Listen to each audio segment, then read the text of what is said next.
AAA Foundation for Traffic Safety, saving lives through research and education. Come on! Move it! Get out of the way! Moron! Move out of the fast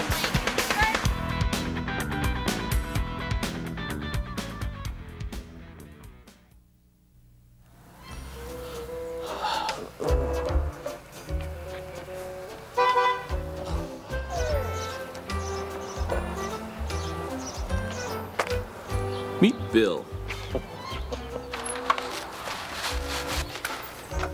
And Carl. Bill and Carl have a lot in common. They both live in the same neighborhood. Good morning, Carl. Morning, Bill. How are you today? They're both friendly and courteous. See, that paperboy still has the same name as usual, huh? Thanks.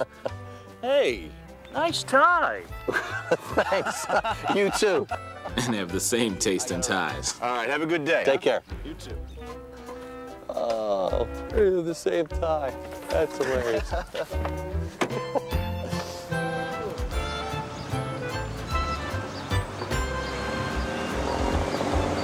Bill and Carl drive the same highway to work. Okay, but They even listen to the same radio station. this morning, a fender bender on the inbound lanes of the interstate has slowed traffic to a crawl, so you better allow a little extra time to get to work this morning. I'll tell you, Jim, I don't know what I've seen. However, backed up that's this bad they are on complete Wednesday. opposites when they get behind the wheel.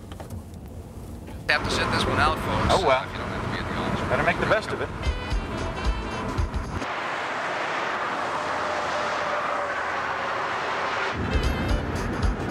Looks like somebody's in a hurry. Well, better give him some room.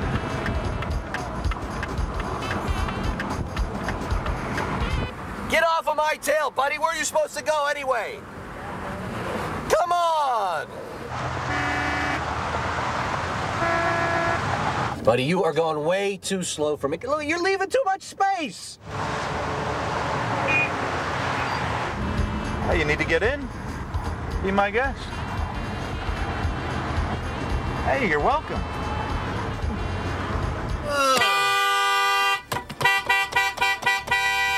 Ah, finally, it's about time. Thank you. Hey, you jerk, what are you doing? That's my lane. You moron! What? I can't believe it. Oh, no, buddy. You're not getting away from me. Ah, here we go. Now what? Come on! Ah, come on! What do you think now, tough guy?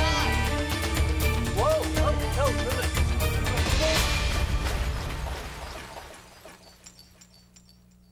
Lucky for Bill, the other driver didn't use that tire iron on him. But what if he had? It's a frightening thought, and it happens on our roadways every day.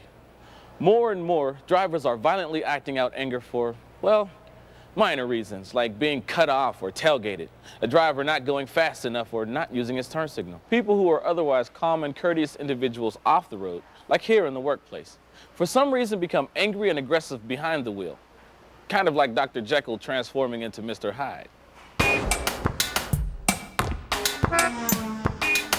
Are you more like Bill or Carl? Or are you somewhere in between? Things sure started out the same with Bill and Carl. They're both likable guys, yet when Bill gets behind the wheel, you get the picture. If you react more like Bill, well, you're not alone. And there are many easy things you can do to stay calm while driving. If you tend to respond more like Carl, there are also things you can do to avoid highway violence. So who is the angry driver? You might be surprised to learn that it can be anyone. Your neighbor, your boss, your husband, your wife, your kids, you. Just listen to some folks who attended an anger management seminar sponsored by the AAA Foundation for Traffic Safety. Well, I have been an angry driver, and I've come into some close calls, and I was really getting to worry about, starting to worry about that I might hurt myself or hurt somebody else. I would get in this car and almost compete with myself and other drivers to see, you know, how fast I could go. But I really considered myself one who was angry only in the car. And when my 17-year-old nieces, who are recently learning how to drive, mentioned to me I always seem to become louder in the car, I said maybe there's something I need to address here. Many people involved in road rage incidents have no history of criminal activity or of violence anywhere else but behind the wheel. And after the fact, it's not unusual for violent drivers to become apologetic and often feel like a victim who acted purely in self-defense. The person in front of me was going way too slow. I'm sorry, but there was nothing else I could do. So why does a minor traffic incident trigger aggression in some people? Excuse me. Stress at home or work can be a cause. And if those problems go unresolved, it may lead to aggressive driving. I would take my frustration and anger from other situations into the car with me. There's so many things you can't control in the course of your day, but you get into a car, it weighs 2 tons, and it goes 100 miles an hour, and it'll respond immediately to what you tell it to do, and that's a good way to, well, it's a bad way actually, but it's a very effective way to release that frustration. It's a very dangerous way. Every day, problems are brought into the car and dealt with on the roadways. But that really wasn't the situation with Bill. In Bill's case, his belief system was challenged. Every one of us has a belief system that we live by. For example, many of us believe that honesty is the best policy. Excuse me. I believe this is yours. Ah, thank you very much. Appreciate your honesty. But when that belief system is challenged, it may make us angry.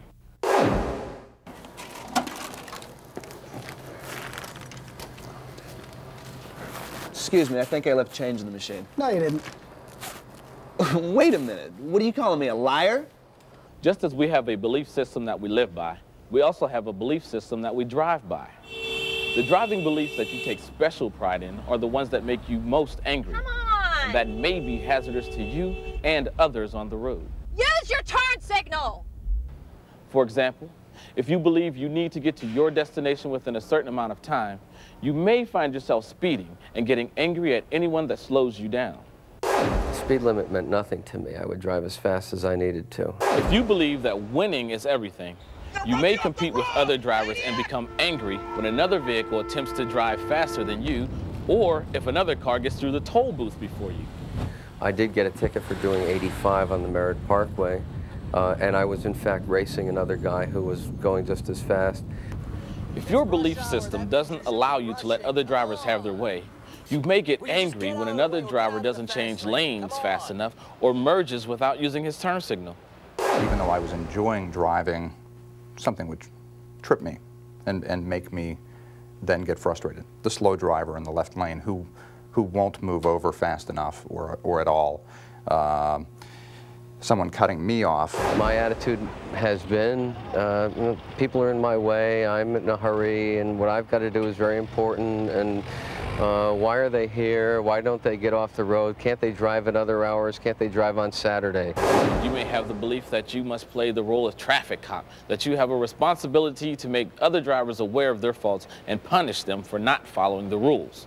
It's funny how things would work where it was okay for me to do it, but then someone else does it and it's completely unacceptable. But I guess there's that angry driver in all of us, and we don't know how to react to other angry drivers, and certainly that's a big part of my problem is overreacting to other angry drivers. Do you have any of these driving beliefs? Is your belief so strong that you'll do anything? I mean anything to uphold it? If so, driving for you is surely much more stressful than it needs to be. Each time you get angry, you send adrenaline into your bloodstream. Now, as the adrenaline pours in, you lose your ability to think rationally, causing anger and violence inside and distractions that can lead to collisions. And that's not all. If you get angry often enough, strongly enough, and for a long enough period of time, you're setting yourselves up for a heart attack, or a stroke, or high blood pressure, or some other stress illness. Ask yourself, do you get angry even for a moment almost every time you drive? Or is it just usually? or only once in a while. Now, if you're one of those who don't think you get angry at all, ask one of your frequent passengers if they agree with you. You may be angrier than you realize.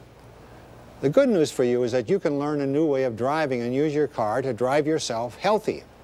It's been shown that anger reduction courses decrease the likelihood of heart attacks by 44%. Now, that's a lot. That's why it pays to make your car a haven and not part of the battlefield. If you learn to reduce your anger, your chances of a heart attack decrease dramatically. Most aggressive drivers put their lives on hold while they drive. But your time in the car is part of your life too. Aggressive driving puts your own health at risk. Road rage also contributes to hazardous driving conditions on the road. That means putting yourself, your passengers, and other drivers at risk of injury or even death. The good news is, there are ways you can manage your stress level while driving. The first step is admitting that some of your driving beliefs may be hazardous to yourself and other drivers.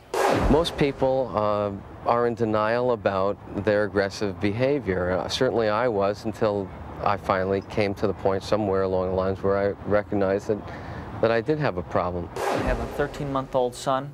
That was another incentive.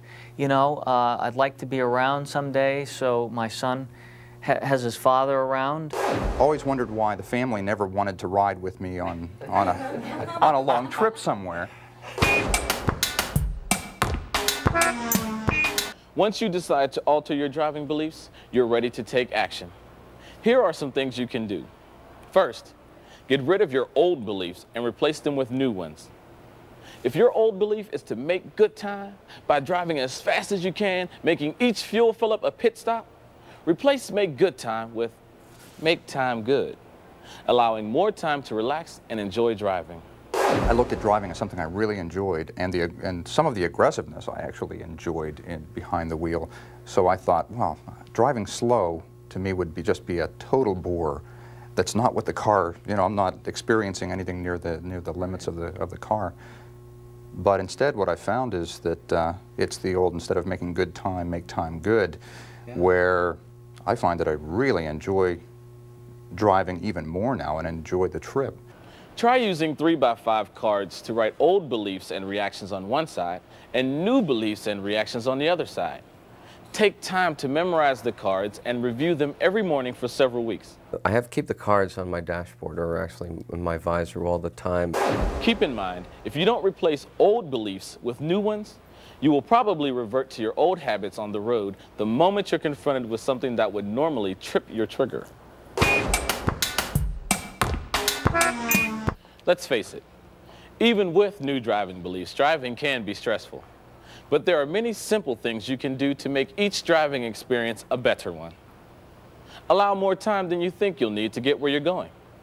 Allowing too little time or leaving late can set you up for a stressful drive. Any unexpected delay can easily trigger an angry or aggressive outburst. Make your ride as comfortable as possible. Use the air conditioner. Play music you enjoy. Make sure your car is serviced and clean. You'd be surprised how much just driving a clean car can affect your attitude. Take some deep breaths and relax your body. Listen to a relaxation audio tape before you hit the road. Don't get behind the wheel angry. Take a little walk to cool down. If a driving incident does occur that threatens a belief, do your best to shrug it off. Say to yourself, there's probably a good reason why that driver is driving that way. Maybe he's a doctor rushing to a hospital, or that senior citizen is driving slowly just to be cautious. Try to put yourself in the other driver's shoes. Think about how you've felt when you've been in a hurry or when you've had a bad day. And remember, if you're a safe driver, someday you'll be old too. By following these simple guidelines, you'll surely notice a change in the way you approach driving. I'm not the jerk I used to be. I've surprised myself how much my driving has changed. Well, I used to drive like a jerk, and it was amazing how many other jerks there were on the road.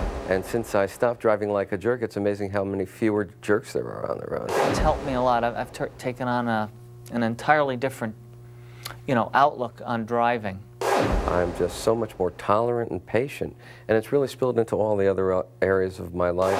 Everything that we do this way is a choice, and the choice I've made since has been to relax, enjoy it. Let's say you're not the aggressive driver. Let's say you drive more like Carl. What can you do to avoid being the victim of road rage? Listen to some of the tips from a professional. Ricky Oliver, a professional truck driver for 12 years and a member of America's Road Team. Many aggressive drivers become dangerous when they're offended, like when another driver cuts them off. So when merging into traffic, make certain you have enough room to safely blend into traffic and always use your turn signal. If someone wants to pass, let them. It won't be easy at first. You may feel like you're giving in, but anything you do to prevent a dangerous situation makes you a winner. Several things can set an aggressive driver into a rage. Tailgaters, someone gesturing obscenities, and even a gesture of irritation like shaking your head can be enough to lead to disaster. There may be times when the aggressive driver will do just about anything to aggravate you.